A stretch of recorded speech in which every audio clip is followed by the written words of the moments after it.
Greetings and welcome. Namaskaram.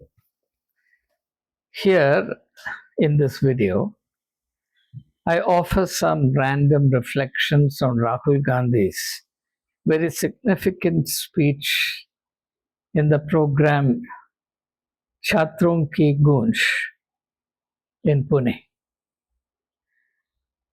a program dedicated to the young women of India, a gathering comprising tens and thousands of college and university going girls. Very clearly, what Rahul said in his very powerful speech has got under the skin of BJP. I'll come to that in a while. But first, let me tell you why I've chosen to pay some attention to this speech. I do so not because of any political consideration. I do so because of my sense of justice. A gathering, a meeting as significant as this has been virtually blacked out by the Indian media. Whereas things even silly, certainly completely unimportant, something that doesn't concern any of us, is given a great deal of prominence. For example, even how our Prime Minister eats mangoes attracts a great deal of media attention. But a program as significant as this doesn't concern anyone. This is gross injustice, this is utter discrimination, this insults the very soul of India, and therefore, it's my sense of justice that makes me speak. Therefore, let me deal with this. As far as I know, this is the most massively attended all-female gathering of a political kind in post-independent India. During the freedom struggle, Gandhi demonstrated to the Indian mind for the first time the importance of women and the strength that they can bring to the freedom struggle. So in that sense, what Rahul has done is in perfect harmony with the tradition, the Gandhian tradition of the International Congress.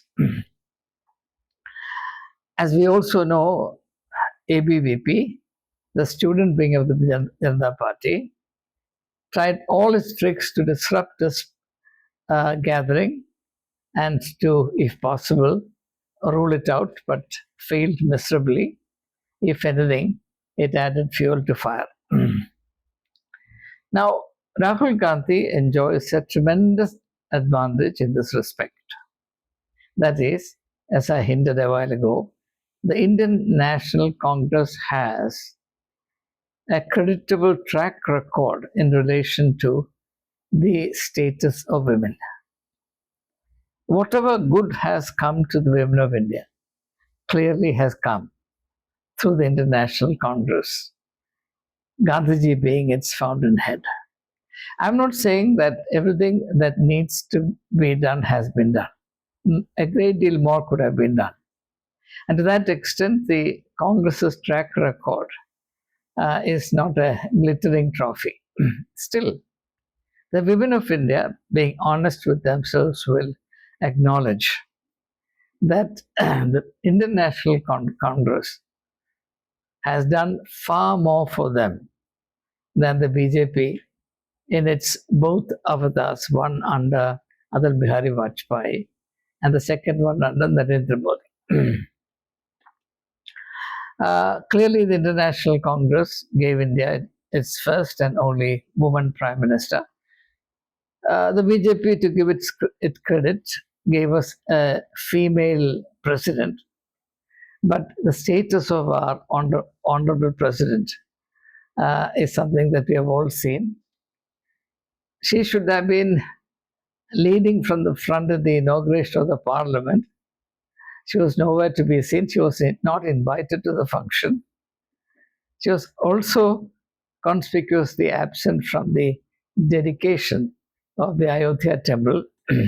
She was seen when Bharat Ratna was conferred on L.K. Advani, but uh, to the embarrassment of all of us, she was made to stand when Advani and Modi were sitting, clearly indicating the importance that the present dispensation attaches to the office of the president. And I doubt if the president of India would be treated in this manner if the president were a man rather than a woman. Now, also consider if the RSS, which is the parent organization of BJP, would ever have a woman Sarsanjalak. It's a thought that cannot even be entertained. So Rahul made in his Pune speech a very powerful and significant reference to the Hindu religio-cultural basis for perpetuating discrimination against women. And he made a specific reference to Manusmriti, which mandates a position, a dependent position or dependent status for women vis-a-vis men. I don't want to go into those details. And it's a fact that in independent India, women have been retained mostly in this status of independence in almost all aspects of national life. This is now changing and changing fast. We all have reasons to be proud of it, but it's come a bit too late. So the dependent status of women in independent India should make us wonder whether we have succeeded in making freedom meaningful in the life of our women. In this context, I'm reminded of what Swami Vivekananda said. He said, the gods cannot be pleased with a country or a society where its women are unhappy. In fact, he said that the gods will not shower their blessings upon a society where women are unhappy. But I need to remind Rahul Gandhi that it's not only Manusmriti or Hindu scriptures and religion that looks down upon women. Every religion is riddled with this flaw, this inhumanity, this injustice and discrimination. For example, in Christianity, whether it be in relation to the Bible or in relation to the official hierarchy, or in terms of certain mindsets, attitudes, customs, and presuppositions, the discrimination against women continues. The only exception to this I can think of is Jesus Christ, who was a revolutionary in this respect. In fact, he gave a position of higher honor to women, notwithstanding the fact that there was not a single woman among the 12 disciples that he chose, which has its own reasons, which I'm not justifying, but I'm saying that when you start a movement in a very conservative society, you cannot start off as a rebel. You bring in your revolution gradually in terms of what you teach and what you actually do. For example, it's a known fact that Jesus attached a great deal of respect and value to Mary Magdalene, who was otherwise disowned and discredited by her society. But this itself has now become a thick stick with which to beat Jesus if you read Dan Brown's Da Vinci Code. The whole appeal of that work is, which has subsequently become a film, is based on the insinuation of some kind of an erotic relationship with Jesus Christ, between Jesus Christ and Mary Magdalene, because the patriarchal mind can only see something suspicious between a special relationship between a man and a woman.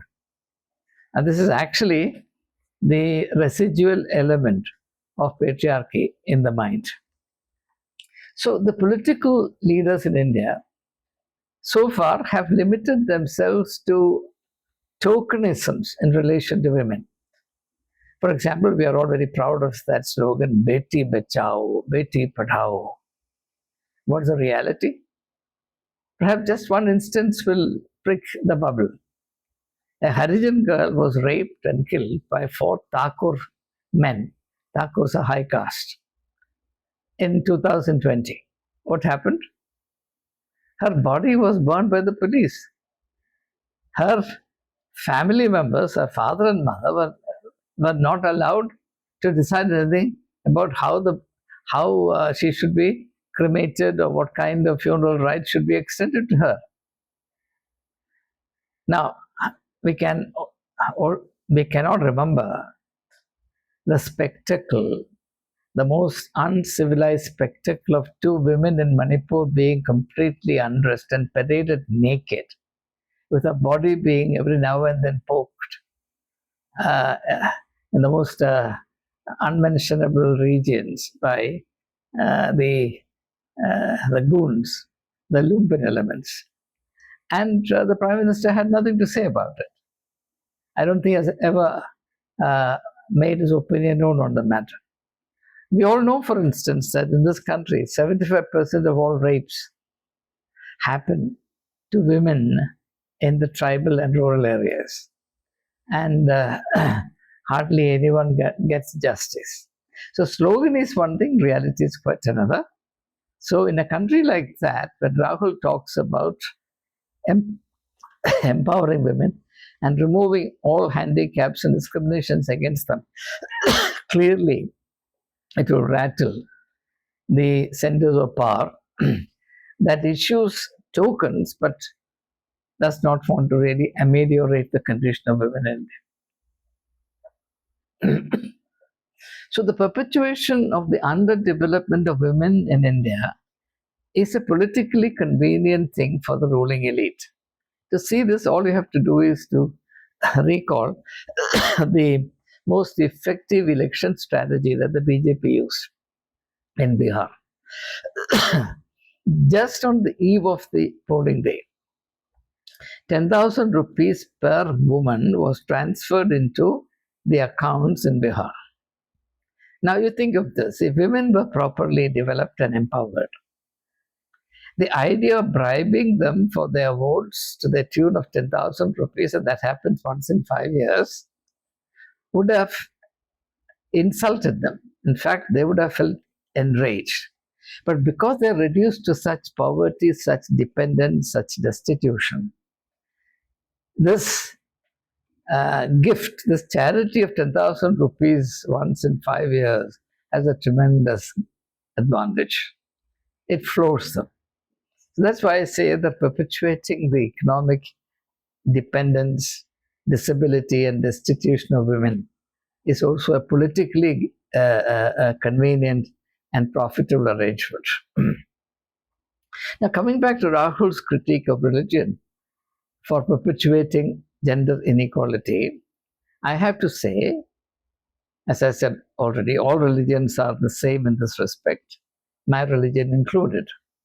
And now I want to state my absolute conviction that so long as our religions are not reformed, women will not attain either dignity or equality, which is their due. So in this respect, I don't know which political party will show the backbone, the courage of conviction to come forward. In my opinion, going by evidence so far, there's not a single political party that has the courage to accept this challenge. In this context, let me flag a few issues just for our thought. One, we need to critique all scriptures, the scriptures of all religions, in light of gender discrimination and gender justice. Every religious scripture is riddled with texts and passages that justify the inferior status of women. Understandably, because all these religious scriptures have been formed many centuries ago, some a few thousand years ago, at least 1,000 years or more, when attitudes to women were so embarrassing and prehistoric. So we therefore now need to subject all religious scriptures to an uncompromising critical scrutiny and edit out of our scriptures all those texts which perpetuate the wrong notions of the inferiority of women, and therefore justify by implication their inferior, unequal status. Secondly, we need to examine all religions in terms of their customs, their attitudes, their hierarchy, etc. For example, as regards customs, think of the sun preference. The sun preference has, among other things, two important implications. One, only if a son lights the pyre of the father will his soul be redeemed from hell. Putra is one who liberates you from Put, which is hell, right? Putra. So therefore, son preference. Secondly, son preference is also driven by the question of inheritance. Paucity of time doesn't allow me to examine this arrangement in detail. Now, as regards attitudes which are sanctified by religion, think of the notion of purity and impurity. Men are by definition always pure. Women become biologically impure during certain days of the month, or they become impure even through childbirth. Therefore, even gods are allergic to women because of their menstruation. Now, that is how deep the prejudice is embedded in the religious imagination. As regards hierarchy, to the best of my knowledge, a vast majority of religions in India do not accept women among priests. In Christianity, in certain denominational traditions, theoretically it is possible, but the attitude to female priests in Christianity is so hard set against them that not many denominations really want to ordain women as priests. Can you think of a woman as a Shankaracharya in India? The Archbishop of Canterbury as of today is a woman. But even today you cannot imagine a woman as the Pope of the Roman Catholic Church. And I just give you these random examples to tell you how deeply entrenched negative and prejudicial attitude to women is in all religions, including mine. The other major location of discrimination against women is education, and the third is employment. And interestingly, NEET, which has become a major point of national debate and political turmoil, NEET connects both education and employment, or NEET connects employment with education and education with employment. Not surprisingly, the botched up conduct of the NEET examination, or rather the corrupt conduct of NEET examination, has taken many lives. 22 suicides have happened, and quite a number of them are young women. So therefore, in this context, Rahul's Pune speech has had a tremendous impact. It has clearly rattled the BJP, so much so the BJP fielded its most feisty woman leader, Smriti Irani, and I watched her response with a lot of interest. Her response to Rahul Gandhi's speech can be seen in two parts. In the first part, she talks about women's reservation. She says, if you feel so strongly about women, why don't you allow the women's reservation bill to pass? The fact of the matter is she's clearly misleading. Either she's mistaken or she's misleading us. The women's liberation, women's reservation of a certain percentage of seats, a 33% of seats in parliament, is a law of the land. It only needs to be implemented. But BJP wants to couple it with the delimitation agenda, which is what is objected to by the opposition parties. So even in this respect, I'm afraid Smriti Irani is misleading the people.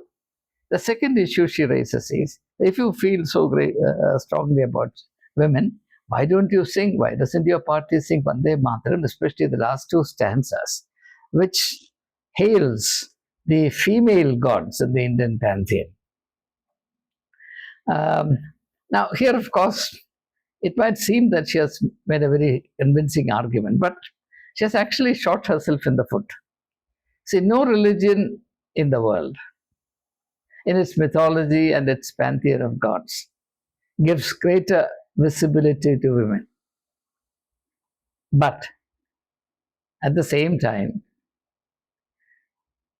uh, women in India, in spite of this, women in India have suffered the most inhuman discrimination imaginable. A clear instance is Sati, and as recently as 1979, a very sensational case of Sati was reported from Rajasthan, and I'm sure all of you remember that case. Preet Kanwar, I think her name, Preet Kanwar. And a temple came up in her name, and temple is always a very lucrative business.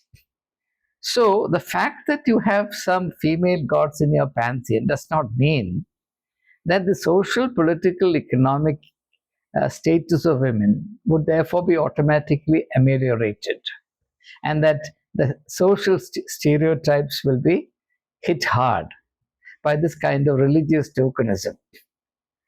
To assume that merely singing two stanzas in a national song will solve all the problems that women in India are facing is extremely naive, naive to the point of being very embarrassing.